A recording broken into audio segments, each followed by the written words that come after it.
In 2022, the World Cup final was watched by 1.5 billion people.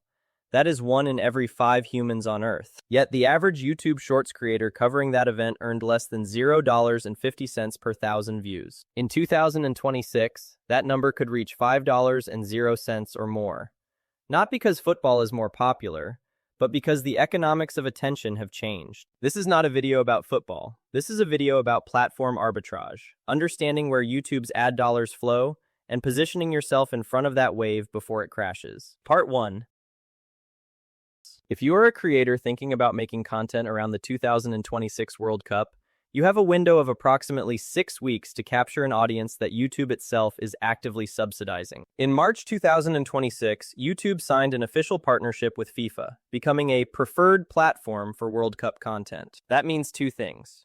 FIFA is unlocking its digital archive on YouTube. YouTube is pushing football content harder than any previous tournament. But the real money shift is geographic. For the first time, the World Cup is hosted by the United States, Canada, and Mexico, the highest RPM region on the platform. Today, I am going to break down exactly why the revenue per mil for football shorts could quintuple, what type of content YouTube's algorithm will reward, and the one copyright mistake that will destroy your channel before the final whistle. Stick around until the end, because I will give you a 4-step checklist to build a World Cup channel that survives beyond the tournament and continues paying you for years. Part 2, the evolution.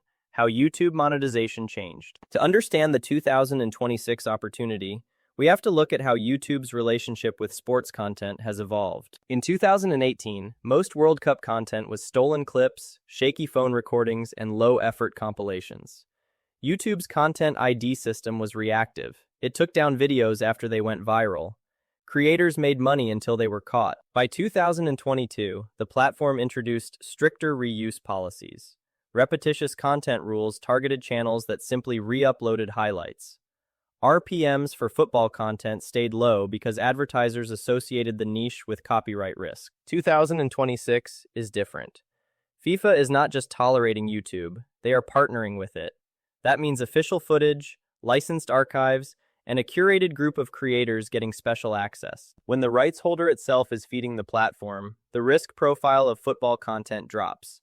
Advertisers follow. And when advertisers trust the inventory, RPMs rise. Part 3. The why. North American audiences change everything. Here's a fact that most make-money online gurus get wrong. RPM is not determined by the topic of your video. It is determined by the demographic watching it. Advertisers pay more to reach viewers in wealthy countries, particularly the United States, Canada, and Western Europe. The US alone accounts for nearly 50% of YouTube's global ad revenue. In previous World Cups, the majority of football viewers were in Europe, South America, Africa, and Asia. North America barely registered. That changes in 2026. The tournament is on home soil for the US, Canada, and Mexico. Millions of casual fans who have never watched a match will suddenly tune in.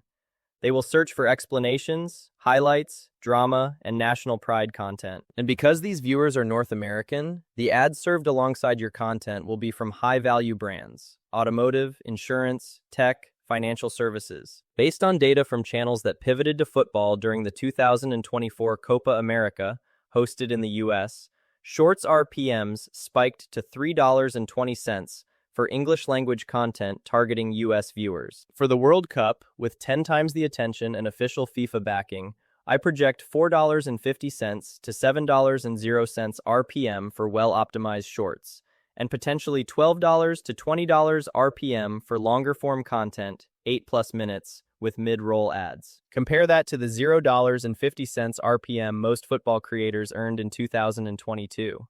That is a 5 times to 14 times increase for the same effort. Now the warning, because where there is opportunity, there is also risk. I have seen hundreds of creators rush into trending events only to lose their channels permanently. Danger zone number 1, relying on raw clips.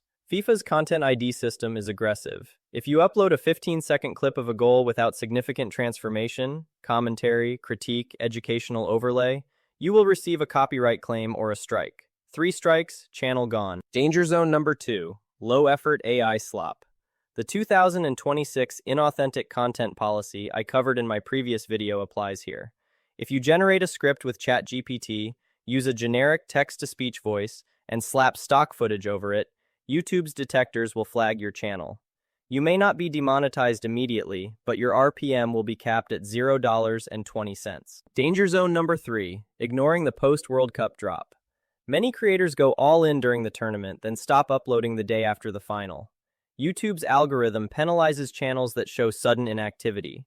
If you do not have an evergreen content plan, your channel will die. Part 5, the exception. How to legally profit, the 4-step checklist. Here is your survival guide. Follow these 4 steps and you will not only survive the World Cup, you will build an asset that pays you for years. Step 1. Choose a copyright-safe sub-niche. Do not make highlight compilations. Make commentary-driven content that falls under fair use/transformative use.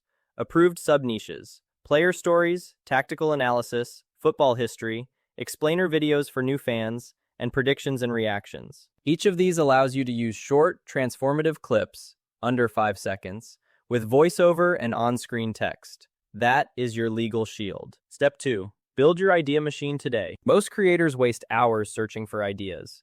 Do not be one of them. Create a separate account on every major platform: YouTube, TikTok, Instagram, X, Reddit. Follow only football content. No memes, no politics, no gaming. Within 48 hours, each algorithm will become your personal idea generator.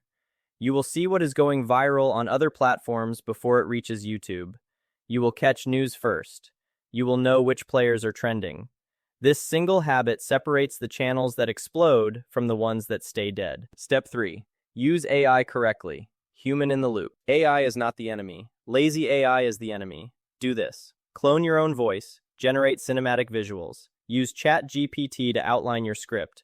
Then rewrite every sentence to include your personality, opinions, and specific knowledge. Do not do this. Use free robotic text-to-speech. Post raw AI output without editing. The human thumbprint is mandatory in 2026. The goal is to be 20% better than the millions of low-effort creators. That 20% is the difference between $0.50 RPM and $5.00 RPM. Step 4. Build evergreen assets, not just news. This is the most important step, and almost nobody does it. Do not only make content about what is happening today. Make content that will be relevant next year and the year after. Examples. Why Ronaldo versus Messi is the greatest rivalry. The offside rule explained. Top 10 biggest upsets. I once made a video called, "Is there actually any gold in the Ballon d'Or?" It hit 4 million views during the World Cup, then flatlined. The next year, that same video picked up another 1 million views. I did nothing. The video just sat there, printing money. That is the magic of YouTube. You are building a library that pays you for years. Part 6. The math. What $100,000 actually looks like. Let me show you the math, because make $100,000 sounds like a fantasy until you break it down. Scenario A. You need 20 million shorts views at $5.00 RPM. That is 20 videos at 1 million views each. Achievable for a dedicated creator during a 6-week tournament. Scenario B. You need 5 million views at $20 RPM. That is 10 videos at 500,000 views each. Scenario C. 10 million shorts views at $5.00 equals $50,000. 2 million long-form views at $15.00 equals $30,000. Sponsorships/affiliate equals $20,000. Total equals $100,000. These numbers are not guesses. They are based on actual channel data adjusted for the North American RPM premium. Part 7. The bottom line. Start before the whistle. The biggest mistake you can make is waiting for the tournament to begin. YouTube needs time to learn your channel. If you upload your first video on the day of the opening match, the algorithm will not know who to show it to. You will get a few hundred views while established channels get millions. Start today. Build a small library. Let YouTube find your audience. Then, when the World Cup kicks off, you will have a running start. The 2026 World Cup is not just a sporting event. It is a transfer of wealth from advertisers to creators who understand the platform's economics. The question is not whether you can make money. The question is whether you will be prepared when the flood of attention arrives. I am Michael, and this is Michael Explains YouTube. Subscribe. Build your asset. See you in the next breakdown.